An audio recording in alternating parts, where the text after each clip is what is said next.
Hi, fourth graders. Welcome to our third day of reading Liberty Tree. We are going to pick up where we left off. Yesterday, we ended with the American colonists getting really angry with some of the tax collectors and the Sons of Liberty all coming together to try and fight and protest for freedom.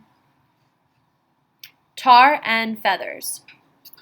Then join hand in hand, brave Americans all. By uniting we stand, by dividing we fall. The colonists had rejoiced too soon.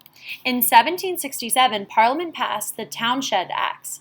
These placed high taxes on tea, cloth, and other British goods. Americans were furious. "We won't pay," angry men shouted. "We won't buy anything from Britain." Colonial women refused to wear British clothes or serve tea. Instead, they made rough, homespun cloth and drank coffee smuggled from the Dutch West Indies.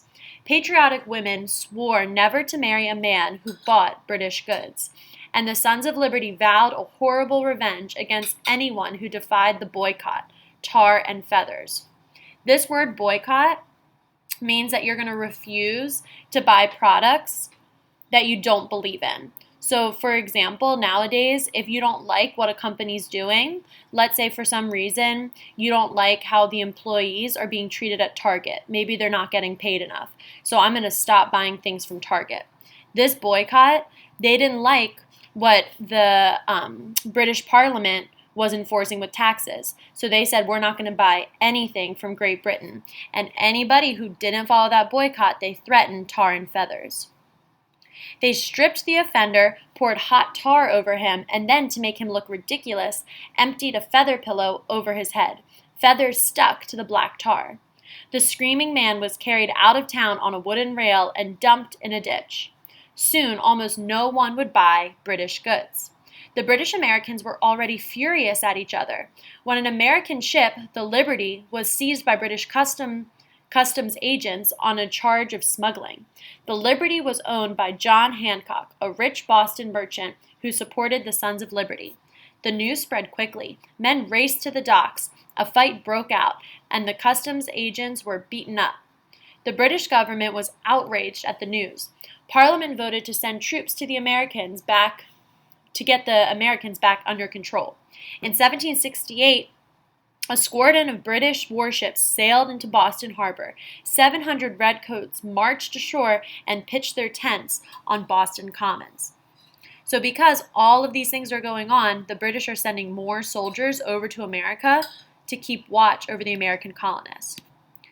John Hancock, 1737 to 1793, was said to be the richest man in Boston. He was also a loyal, that means that he's going to stick with them, Son of Liberty. Even before the Revolutionary War broke out, the British put him on their most wanted list. One young man spoke sneeringly of the colonies at a quilting party. The girls grabbed him, stripped off his shirt, poured molasses over his head, and feathered him with the tips of cattail plants. This is how they would threaten people who would continue to buy things from Great Britain.